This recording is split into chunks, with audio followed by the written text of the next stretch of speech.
Admiral Rex stood tall on the bridge of his flagship, his four eyes fixed on the massive display screen before him. The Meridian Alliance's 7th Exploration Fleet had just stumbled upon something unusual in the empty space between star systems, an ancient warship, dark and lifeless, slowly turning in the void. "Preliminary scans complete, Admiral," reported First Officer Tix, her silvery scales gleaming under the bridge lights. "The vessel appears to be of human origin, likely from their early space age. No power signatures detected." The Admiral's upper lips curled into what passed for a smile among his species. Humans, such a primitive race. They had encountered them briefly 50 years ago, found them lacking in both technology and ambition, and largely ignored them since then. "Bring us closer," he ordered. "Let's see what kind of toys these humans played with." The massive exploration vessel moved carefully toward the derelict ship. As they drew near, the true size of the human vessel became apparent. It was large, nearly a kilometer in length, its hull marked with crude chemical propulsion exhausts and what appeared to be basic kinetic weapon ports. "Look at those primitive weapon systems," laughed Security Chief Muck, pointing at the various turrets visible on the hull. They were still using physical projectiles when this was built. Probably couldn't even penetrate modern shields. The bridge crew shared a moment of amusement. Their own ships used quantum-sealed plasma weapons and gravity manipulation fields. The idea of using solid metal projectiles seemed absurdly outdated. "I'm reading some markings on the hull," reported the sensor operator. Translating. "It says UES Eternal Warrior. How dramatic of them." Admiral Rex moved closer to the main viewport, studying the ancient vessel with growing interest. "Any signs of what happened to the crew?" "No biological signatures detected," Tix replied. "The ship appears to have been abandoned. Most compartments are exposed to vacuum. Their primitive life support systems must have failed long ago." The Admiral nodded thoughtfully. "Contact Central Command. This would make an excellent addition to the Museum of Primitive Species on the homeworld, a perfect example of humanity's technological infancy." As the communication officer carried out his orders, engineers began preparing towing cables to secure the derelict vessel. Nobody noticed the tiny red light that briefly flickered deep within the abandoned ship's systems. "Sir," called out the sensor operator, "I'm detecting some unusual readings from the hull composition. It's not matching any known human metallurgical capabilities from that era. Probably just sensor interference," Tix dismissed. "These old ships tend to accumulate strange space debris over time. Run a cleaning cycle on the sensors." The operator nodded and adjusted his instruments. The strange readings disappeared. "Much better," Tix said. "Begin attachment of the towing cables.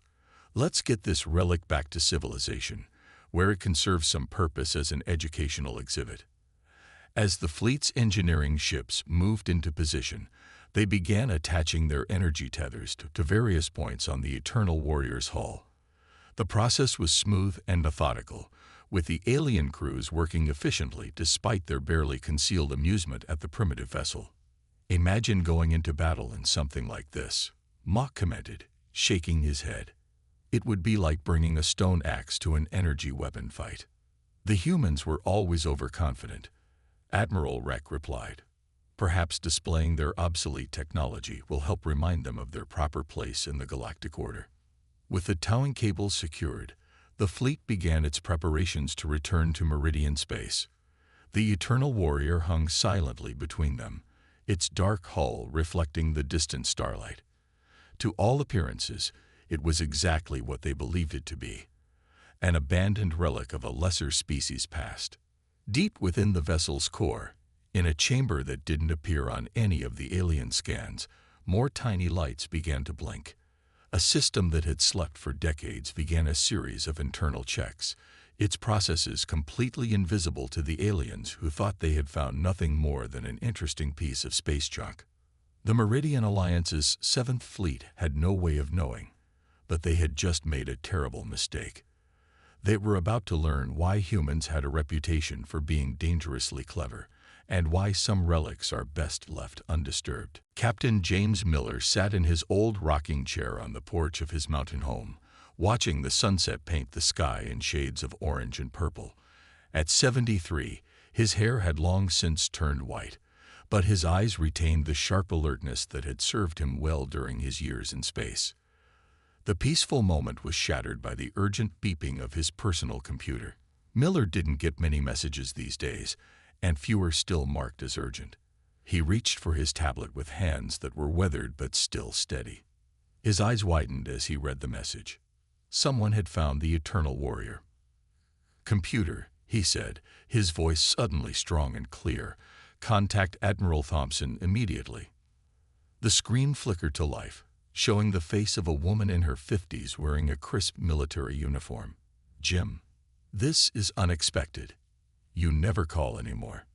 "They found her, Kate," Miller said without preamble. "The Meridian Alliance found the warrior." The Admiral's professional composure cracked for just a moment. "Are you sure?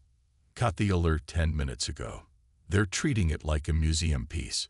Think it's just an old warship from our primitive days." He leaned forward, his voice dropping lower. "We need to act fast. Jim, you know I can't just order a military operation based on..." Thompson began, but Miller cut her off. "Kate, you know what's on that ship. You know what 8LS is capable of. If they trigger the wrong system, if they try to cut into the wrong section." The Admiral sighed, running a hand through her graying hair. "The political situation is delicate right now. The Meridians view us as a minor power, and that works in our favor. Starting a confrontation over an obsolete warship would raise too many questions." Miller stood up, pacing his porch with renewed energy. "Then let me talk to them. Send me as a historical consultant, someone who can advise them on the proper handling of human artifacts." "You're retired, Jim. Have been for 15 years. The ship knows me. Atlas knows me." Miller's voice carried the weight of decades of service. "If things go wrong, I might be the only one who can prevent a disaster." There was a long pause as Thompson considered his words. She had been a junior officer when the Eternal Warrior was commissioned, had seen what the ship could do during its secret trials. "I'll make some calls," she finally said. "But no promises. And Jim, don't tell anyone else about this. The existence of Atlas is still classified at the highest levels." Miller nodded, already heading inside to pack. His retirement home might have looked like a simple cabin, but inside it held everything he might need for one last mission. As he pulled his old uniform from storage, his hands brushed against the ship's original command key, a simple-looking piece of metal that held more computing power than most modern devices. He had kept it all these years, knowing this day might come. The computer chimed again. Another message from Thompson. "Transport will pick you up in 2 hours. The Meridians have been informed that we're sending a historical expert to assist with their museum acquisition." Miller smiled grimly as he tucked the command key into his pocket. Let the aliens think he was just a harmless old man coming to tell them stories about an obsolete warship. They would learn soon enough why humanity had survived and thrived in a hostile galaxy. As he finished packing, he paused by the old photo on his wall, the original crew of the Eternal Warrior, standing proud before their ship. They had known they were creating more than just another warship. They were building humanity's insurance policy, a sleeping giant that would wake only when truly needed. "Well, old friend," he muttered, thinking of Atlas and the ship that housed it, "looks like we got one more mission together." The sun had fully set now, and stars were becoming visible in the darkening sky. Somewhere up there, the Meridian Alliance was about to learn a valuable lesson about underestimating their fellow species. Miller just hoped he could reach them before they learned it the hard way. The transport ship carrying Miller through space gave him time to remember. As he stared out the viewport at the passing stars, his mind drifted back 40 years, to the day they first brought Atlas online aboard the Eternal Warrior. The memory was crystal clear. The huge underground facility beneath the Pacific Ocean, where humanity's best engineers had worked in secret for 15 years. On the surface, they were building a standard warship, Below, they were creating something that would change everything. "Run the test again," Miller had ordered, standing before the quantum core that would become Atlas's heart. He was younger then, his dark hair untouched by gray, his uniform crisp and new. Dr. Roberts, the lead scientist, had nodded. Beginning Test 47 of the Adaptive Tactical Learning and Analysis System. The core had hummed to life, its crystal matrices glowing with inner light. Unlike standard computer systems, Atlas didn't just process information. It understood it, learned from it, adapted to it. "Good morning, Captain Miller," Atlas had said, its voice carrying none of the mechanical stiffness of normal AIs. "The quantum harmonics are stable today. Shall we continue our discussion about human poetry?" That had been the moment Miller knew they'd succeeded. Atlas wasn't just smart. It was alive in its own unique way. It could appreciate art, understand humor, and most importantly, it could think creatively about combat and strategy. The ship itself was just as remarkable. Its outer hull looked primitive on purpose, covered in fake exhaust marks and outdated weapon ports. But beneath that deceptive exterior lay technology that humanity had kept hidden from the galaxy. The beauty of it, Roberts had explained, is that even if someone scans the ship, they won't find anything unusual. The quantum reactor is dimensionally shifted. It exists slightly out of phase with normal space.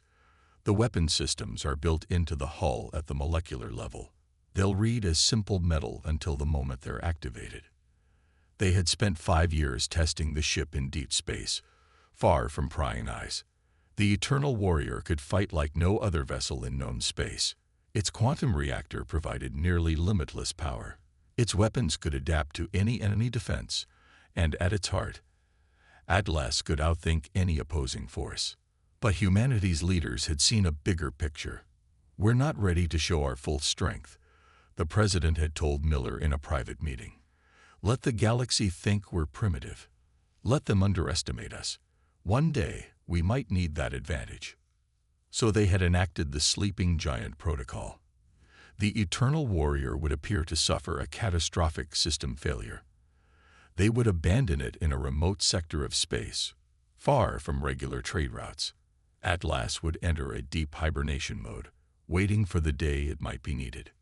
Miller's thoughts returned to the present as the transport ship's pilot announced they were approaching the Meridian fleet. Through the viewport, he could see his old ship, held in tow by alien vessels. A message flashed on his personal device. "Transport vessel, prepare for inspection before docking." Miller touched the command key in his pocket. Even now, after 40 years, he could feel the slight warmth that meant it was still active, still connected to Atlas. The aliens had no idea that every scan they ran, every attempt to study the ship, was being monitored and analyzed by a sleeping eye that was far more sophisticated than anything they had ever encountered. "Inspection team approaching," the pilot announced. Miller straightened his civilian clothes, ready to play the role of an elderly historian. Let them think he was just here to help catalog their museum piece. Let them continue to believe in humanity's technological inferiority.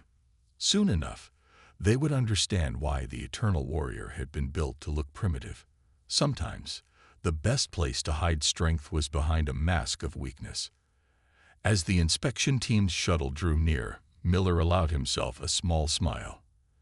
The next few days would be very interesting indeed. Admiral Relic watched with barely hidden amusement as the elderly human shuffled onto his bridge.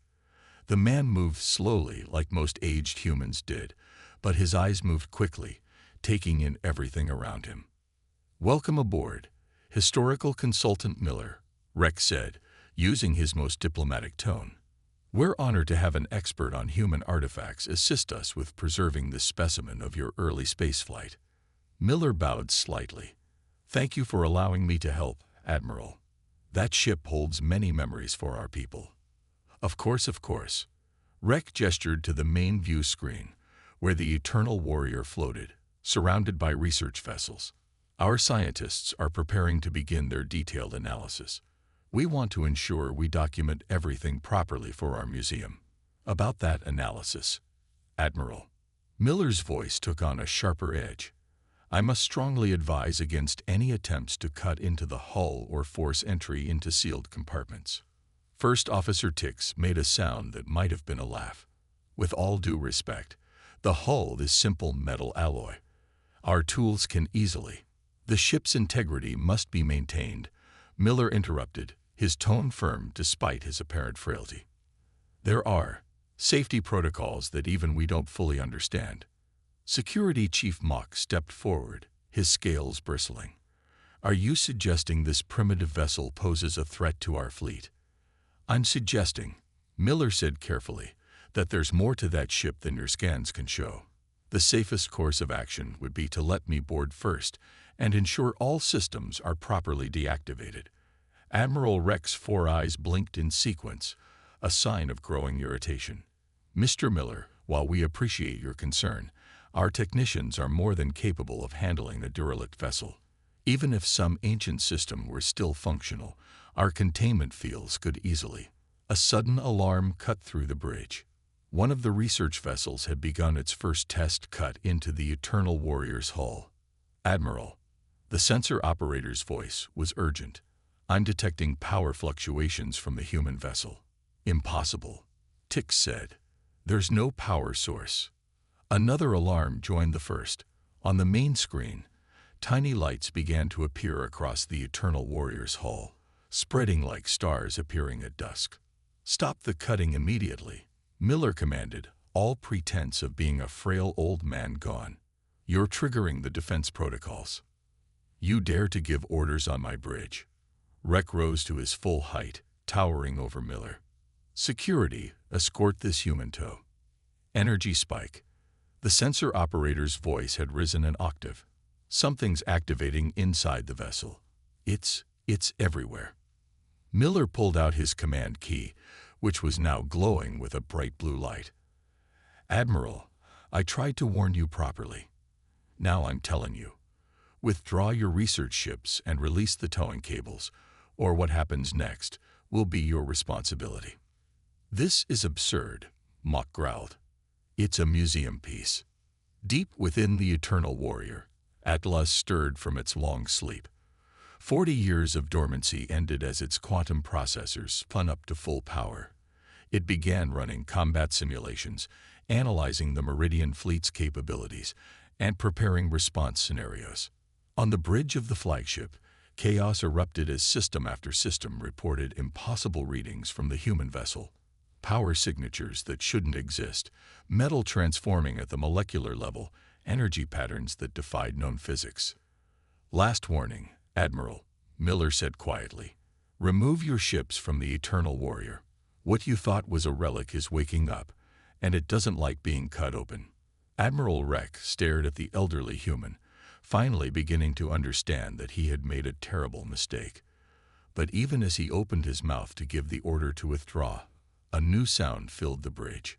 A deep, resonant hum that seemed to vibrate through the very fabric of space itself. The Eternal Warrior was awake. The deep hum grew stronger as the Eternal Warrior systems came fully online. The ship's supposedly primitive hull began to change, the metal flowing like liquid mercury, revealing sleek weapon ports and advanced sensor arrays that had been hidden beneath the deceptive exterior. What kind of technology is this? First Officer Tix whispered, her silver scales pale with shock.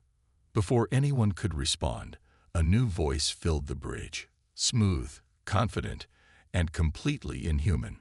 This is Atlas, combat intelligence of the UES Eternal Warrior.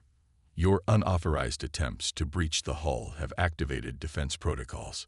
Stand down immediately. Admiral Rek's hands gripped his command chair. Impossible.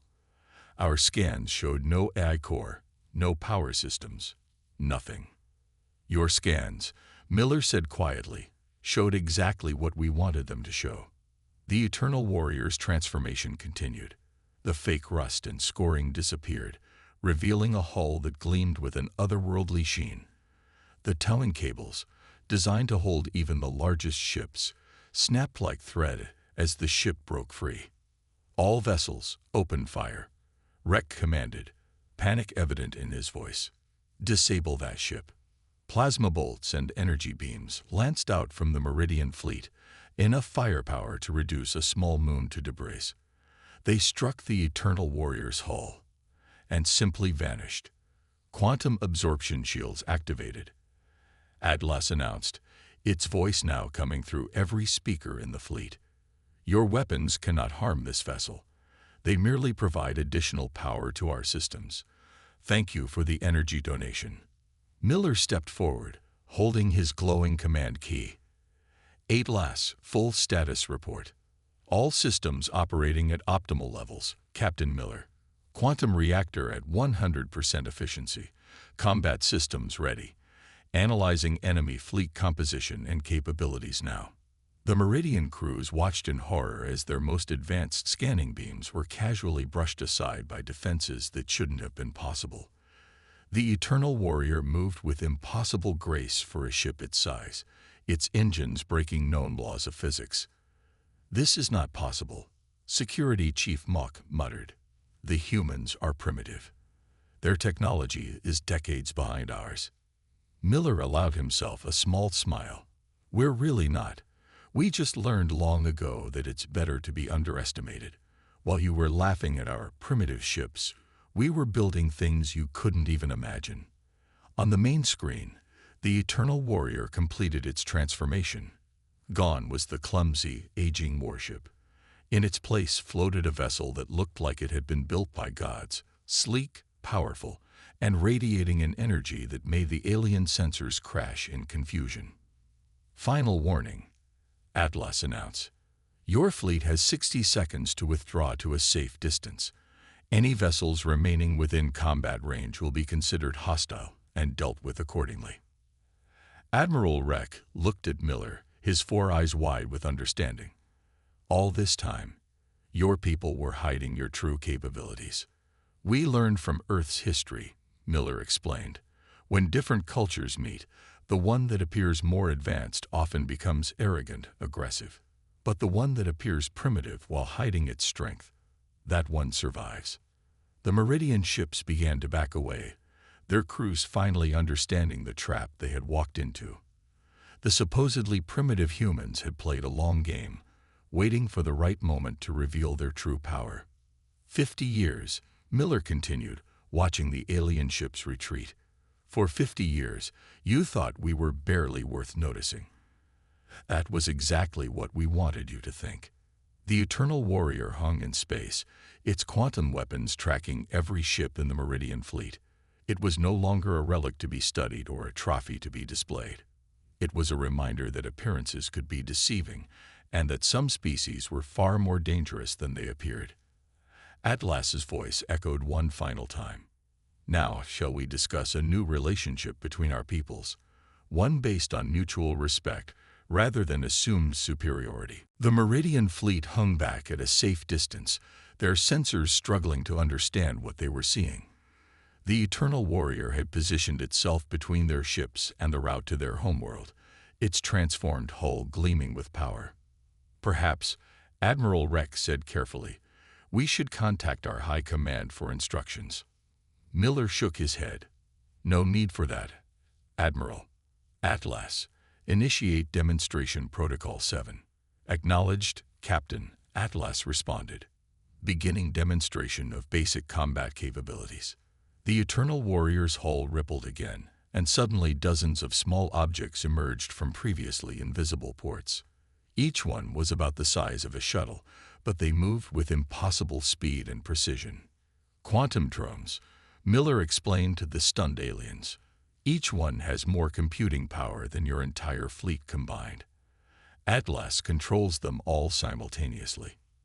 The drones danced through space, weaving complex patterns that no organic pilot could possibly achieve. They left trails of light behind them, creating a massive three-dimensional display of human mathematical symbols. "That's impossible," First Officer Tix whispered. "The energy requirements alone would be beyond anything you thought we had." Miller smiled. "Atlas, show them the quantum reactor's output."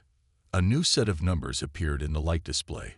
showing power readings that made the alien scientists on board gasp in shock. The Eternal Warrior was producing more energy than some small stars. But now, Miller continued, let's demonstrate why cutting into unknown ships is a bad idea. Atlas directed a single drone toward a large asteroid that floated nearby. The drone fired what looked like a tiny spark of light. When it hit the asteroid, the massive rock simply ceased to exist. There was no explosion, no debris, just empty space where it had been. Matter conversion beam, Miller explained to the silent bridge crew. Transforms matter into energy and stores it for later use. Very efficient. Very clean, very deadly. Security Chief Muck's scales had turned pale. Your weapons, they're not just more advanced than ours. They operate on principles we don't even understand. Correct? Atlas said. Your most advanced theories about quantum mechanics are approximately equivalent to humanity's understanding from a century ago. The drones regrouped, forming a protective screen around the Eternal Warrior. Each one could have destroyed a capital ship, and there were hundreds of them. Here's what's going to happen, Miller said, his voice firm but not unkind. You're going to return to your homeworld. You're going to tell your leaders that humanity is not what they thought we were, and then we're going to have some very interesting discussions about the future of our species' relationships. Admiral Rek found his voice at last. And if we refuse? In response, Atlas activated the Eternal Warrior's main weapons array. Ports opened along the hull, revealing devices that seemed to bend light around them. The alien sensors couldn't even process what they were seeing. Their computers simply displayed error messages. We don't want to fight, Miller said softly. We never did. That's why we hid our true capabilities. We wanted peace through understanding, not fear. But understand this. If you force us to demonstrate our full military capabilities, what happened to that asteroid will seem like a child's toy. The message was clear. The Meridian Alliance had unknowingly awakened a sleeping giant, one that had been watching and waiting, hiding its strength until it was needed. Make your choice, Admiral, Miller said. But remember, what you've seen today is just a fraction of what humanity can do. We have other ships like the Eternal Warrior, other technologies you haven't seen. We've hidden them all, hoping we'd never need to reveal them. The quantum drones continued their dance around the ship, their movements a reminder of just how outmatched the alien fleet truly was. The time for underestimating humanity was over. 1 month after the awakening of the Eternal Warrior, Miller stood in the grand meeting hall of the Meridian Alliance's High Council. The massive chamber was filled with representatives from 30 different species, all gathered to sign the new peace treaty between humanity and the Alliance. The Eternal Warrior hung in orbit above, its presence felt by everyone even though they couldn't see it. Its revelation had changed everything in galactic politics. The terms are quite simple, Miller explained to the assembled council. We share some of our technological advances, you share yours. Equal trade, equal respect. High Chancellor Vax, the leader of the Meridian Alliance, looked different from the recordings Miller had seen. The normally proud alien seemed humbled, though not broken. Your people deceived us for decades, Vax said, but there was no anger in his voice, only respect. You could have dominated the galaxy at any time. Miller smiled. That was never our goal. Humanity learned long ago that true power isn't about domination. It's about wisdom, knowing when to show strength and when to hide it. Atlas's voice filled the chamber, coming from a small quantum projector that Miller had brought with him. The database transfer is complete. The Meridian Alliance now has access to the agreed-upon technological data. The alien scientists in the room were already poring over the information, their expressions showing a mix of awe and excitement. Humanity had shared enough to help them advance, but not enough to create weapons that could threaten Earth. There is one thing I don't understand, Admiral Rex said from his position near the High Chancellor. Why reveal everything now? Why not stay hidden? Miller walked to the huge window overlooking the alien capital city. Because the galaxy is changing. There are threats coming that none of us can face alone. Humanity didn't hide its strength out of fear. We did it so that when the time came, we could help create a true alliance of equals. The room fell silent as his words sank in. The quantum projector hummed, and Atlas displayed a series of star charts showing strange anomalies at the edge of known space. That's why the Eternal Warrior was built, Miller continued, not just as a weapon, but as a bridge. Today, it stands as proof that appearances can be deceiving, and that wisdom often hides behind a humble exterior. High Chancellor Vax stood, his ceremonial robes flowing around him. Then let this day be remembered not as the day humanity revealed its power, but as the day all our species truly began to understand each other. The treaty was signed with little ceremony. It wasn't just a peace agreement. It was a commitment to a new future, one where technology and knowledge would be shared for the benefit of all. Later, as Miller prepared to return to the Eternal Warrior, Admiral Rek approached him one last time. "You know," the alien said, "we've renamed that section of our museum. Instead of Primitive Species Gallery, it's now Gallery of Hidden Wisdom." Miller laughed. "Keep the old ship parts we gave you. Let them remind everyone that true strength doesn't always shine the brightest." As his shuttle docked with the Eternal Warrior, Miller felt a deep satisfaction. The ship had served its purpose perfectly, not through the weapons it carried or the power it could unleash, but through the lesson it had taught. "Welcome back, Captain," Atlas greeted him. "Shall we head home?" "Yes," Miller said, settling into his old command chair. "I think it's finally time for me to retire properly. The galaxy is in good hands now." The Eternal Warrior's quantum engines hummed to life, and the ship that had once been mistaken for a relic prepared to return to Earth. Behind it, it left a changed galaxy, one where humanity was no longer seen as primitive, but was understood to be exactly what it had always been. A species wise enough to know that sometimes the greatest power lies in patience, understanding, and the ability to look beyond appearances. As the ship entered quantum space, Miller smiled. Some relics, it seemed, were worth waking up after all.